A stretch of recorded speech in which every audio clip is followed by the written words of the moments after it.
Okay, thanks, Eleanor. Thanks everybody for coming. So yeah, I'm Steve Aisthorpe. I live in Kincraig, up near Aviemore, and I work for Church of Scotland as a facilitator, coach, mission development person, and I've written some books. And as Eleanor mentioned, the most recent one is this book here, which came out at the end of July, called Rewilding the Church. And that word rewilding is quite a new word in our vocabulary. I think it wasn't in the Oxford Dictionary until 2011. It's quite a new idea. And it's a word from ecology, from environmentalism.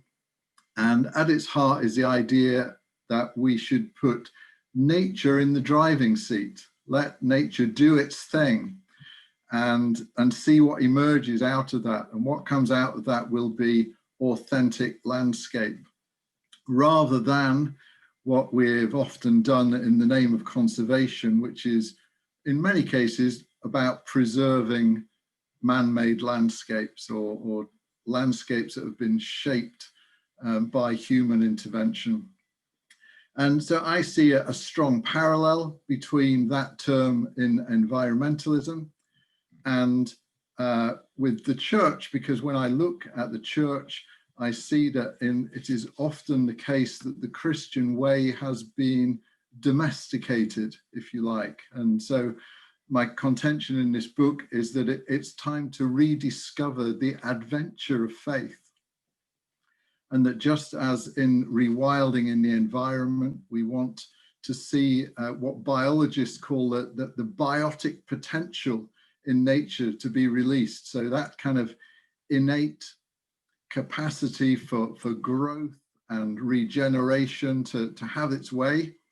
So I see a parallel in the church, because at the core of the church is what Paul referred to as that incomparably great power, the same power, he says, that rose Jesus from the dead. So resurrection power is at the heart of the church. But often we, as I say, have domesticated it. We've kind of constrained it. We create institutions that become quite complex, can become quite risk averse, and so we can constrain that power at the core of us. And in terms of nature, biologists talk about the bounce back ability within nature. So when we take our hands off, nature bounces back. And if you doubt it, just leave a corner of your garden for a little while, just leave it unattended, see what happens, or lift a paving slab and leave it for a few weeks, and you see nature begins to have its way. And so I'm suggesting a similar approach to our faith, I guess, that rather than having a preconceived idea of what church should look like and then managing things towards that end, I'm suggesting that we should focus on following Jesus, on being the people that he calls us to be, on listening and trying to discern what it is he wants us to do, and having the courage to step out in faith and action. So I'm kind of calling the church back, I guess, to a rhythm of listening patiently and acting courageously. One of the best known examples of rewilding in nature is from Yellowstone Park in America, where wolves became extinct in the 1920s. And then in the 1990s, so after 70 years, they reintroduced that species. And for 70 years, the elk had uninhibited access to grazing, but now the wolves were back. And not only did that affect the population of elk, but actually it changed the behavior of them and everything else. And within a relatively few years, the whole environment started to change. Some species thrived that were struggling before. Others were kind of kept under control a bit more. Even the soil started to change. The course of rivers changed because of that one change. the environment is so interconnected. And so I'm suggesting that just as in rewilding, in nature, we sometimes reintroduce what they call keystone species. Well, at the heart of the church, we have a keystone too, the cornerstone. The church needs to be re-centered around Jesus. And I'm suggesting in the book some ways in which we as individuals or as congregations or as church institutions can actually re-center the church on the person of Jesus and who he calls us to be. I've no idea if that was 5 minutes or not, but I get the feeling I'm in danger of waffling on a bit. So maybe I should stop there and give somebody else a chance, but please come back with your questions and comments, and I look forward to some chat with you. Steve, thank you. That was so interesting. I'm noting down questions to ask you later. It's really thought-provoking start. Next up, our next speaker is Shilpa Balaram, who is one half of CoCo Counselling, who I've been following the fortunes of with great interest for some years, because they've taken counselling outdoors. But I'm going to hand over to Shilpa to tell us more about it. Thanks, Eleanor.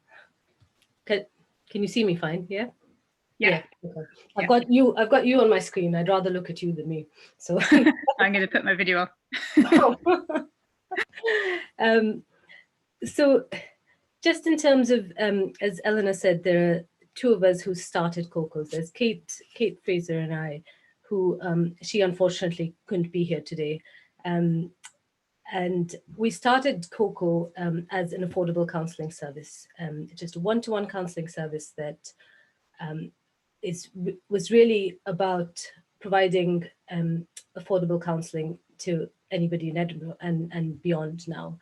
And we did this about 5 years ago. We set up, just thought we'd do a pilot, see how it goes.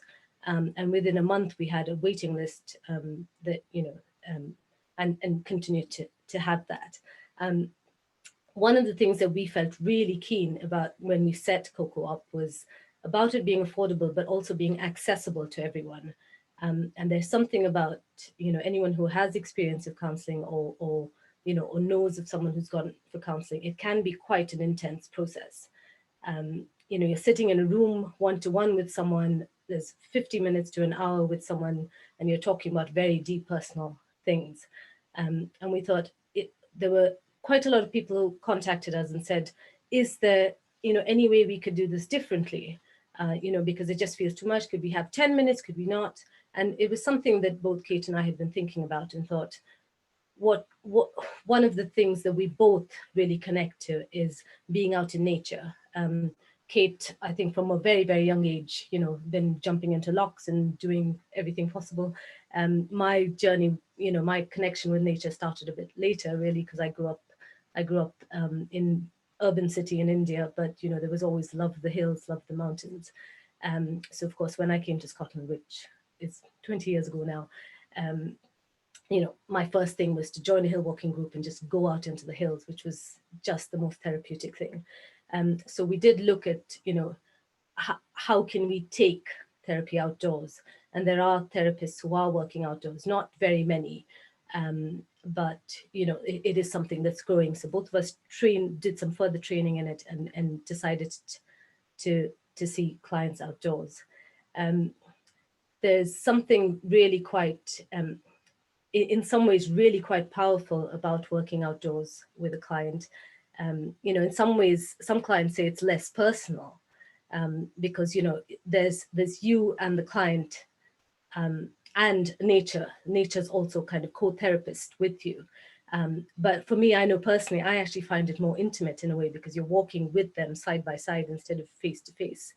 And there's something about the nature of how you work outdoors that is very different to working indoors. And clients have, we repeatedly get clients coming back to say we want to work outdoors, and especially now, because all our work has gone remote now. A lot of clients are coming in to say, can we walk outdoors and continue this work, which is something we're looking into. Of course, can't quite do the 2 meters distance right now, but so there's, for us, nature is such an inherent part of our own personal journeys, and we've been able to kind of support clients with that. Also part of how I met Eleanor was we've organized a fundraising event called the Lockathon for the last few years. Again, just to provide funds to support all the affordable counselling, which unfortunately we weren't able to do this year. But one of the big things about that is about setting your own personal physical challenge. So it's whether you're jumping in a lock or you're running or you're walking. And I have to say my own personal journey with that, from the first year where I said, there's no chance I'm going into the lock, to last year where I managed to get into the lock. And this year was going to be my proper swim, but didn't quite happen. But there is something so important about how our own journey and our own development in relation to nature just evolves and grows. And I think, this working with clients, but as I'm working with a client, I'm also developing and creating a different relationship with nature. So we hope to do a lot more of it. We now have 5 counsellors working with us. There are another couple of counsellors really interested in working with us because of our work outdoors. So we hope to continue that and hope that it grows.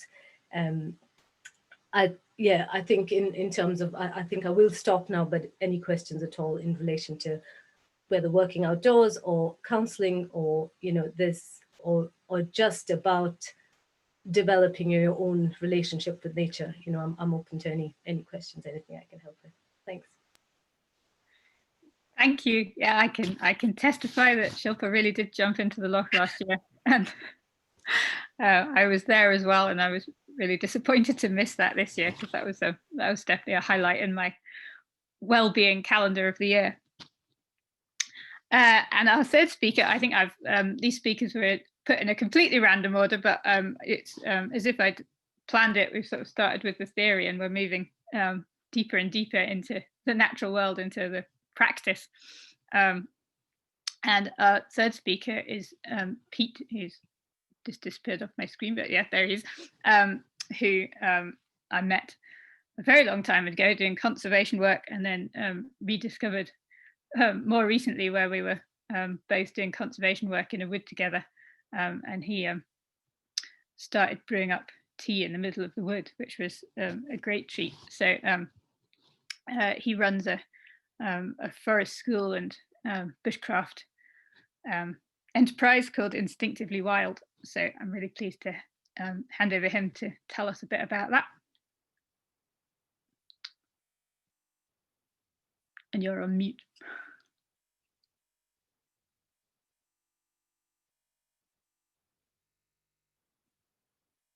So we can't hear you, Pete. There you go. Can you hear me now? Yeah. So my name is Pete Carthy. I'm the founding director of a social enterprise called Instinctively Wild. And yes, it is forest schools, but forest schools is a sort of program that you tend to do with schools. But we haven't done much of that of late. But our main ecotherapy sort of work that we do with adults is 2 programs that we run. One's called Branching Out, which is a Scottish forestry product, as it were, and that's been going in Scotland for about 20 years. And we apply for a tender, and we've got a tender at the moment. Well, we've got a project running in Duns through Health in Mind. Health in Mind buyers in to run the program, because you have to be branching out is like a kind of trademark of Scottish forestry. It's their franchise, as it were, and you have to do the training in order to run their program. But I mean, after doing forest schools for sort of 14 years and bushcraft and whatever, it wasn't particularly onerous training program. But anyway, so we apply to tenders to them, and then if they've got the funding, they grant us the tenders. So I found out last week that we got a tender for Dumfries and Galloway, which we've done previously, and Fife. So I'm in the process of talking to people in Fife about the potential of running a branching out program. I'll talk about what branching out is in a minute. So, you know, we put a tender in and they give us the money eventually, and then we would go ahead and run the program. So branching out is a 12-week long program for adults with mental health issues. And there's different kinds of settings, different kinds of groups, but normally how it works is we work with another partner organization like Health in Mind or the NHS, or in Fife, it's the Fife Employability Action Network, I think they're called. Can't remember what they're called. Anyway, so we have a partner organization and they provide the clients. We don't normally go out and get the clients. We work with a partner organization who have already got the clients. We provide the kind of hands-on, on-site experiences, such as doing forest bathing, really good book, highly recommend it. Nature, sit spots, mindfulness, Tai Chi, building shelters, bushcraft, all kinds of stuff, environmental art, storytelling, and it's all worked into a program. And it's all about raising self-esteem and confidence in people, but more so than anything else, it's all about building community. A lot of people that have got mental health issues, adults especially, they're living in isolation, and they don't have much contact with other people, and especially during lockdown and all the rest of it now, it's like really important to run these programs. So it's building a sense of community, building a sense of home, and bringing people together that haven't been together for, you know, a very long time, and using nature as a tool, as a way of helping people become who they want to be and reconnecting with themselves, etc. So that's branching out. The other program that we've run, that we've developed ourselves, we've run a dementia ecotherapy program. We set up a dementia ecotherapy program, and we've been running that successfully for NHS Borders for about 9 years. For the first sort of 5 years, they brought us in to run the program. And then in the last 2 to 3 years, we've got funding from the Life Changes Trust, which specifically fund projects for people with dementia in an outdoor setting. And we've just applied for the second pot of money. So if you can pray about that for us, that'd be great. So that's dementia ecotherapy. So we use the sort of multi-sensory approach. So we use like fire. We do like a fire. We have a fire, and the smell of the fire might generate reminiscent experiences for the people with dementia, or using tools, or doing environmental art, and going for a walk, etc. So we use the kind of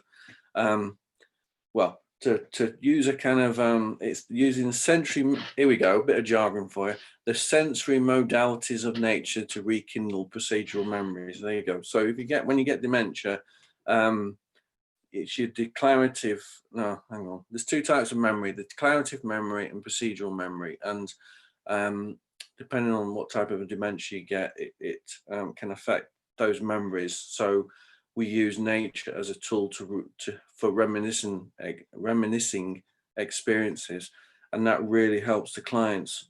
It really improves their health and mood on the sessions, and it's just been a really, really successful project that we've done for NHS Borders. We haven't done that anywhere else because, you know, it's trying to get the money to do it somewhere else, and you know, we've got a good relationship with NHS Borders, so why change that? But the branching out project, we've done that in, like say, Dumfries and Galloway, the Scottish Borders, and then probably sometime early next year, depending on COVID and all that, in Fife.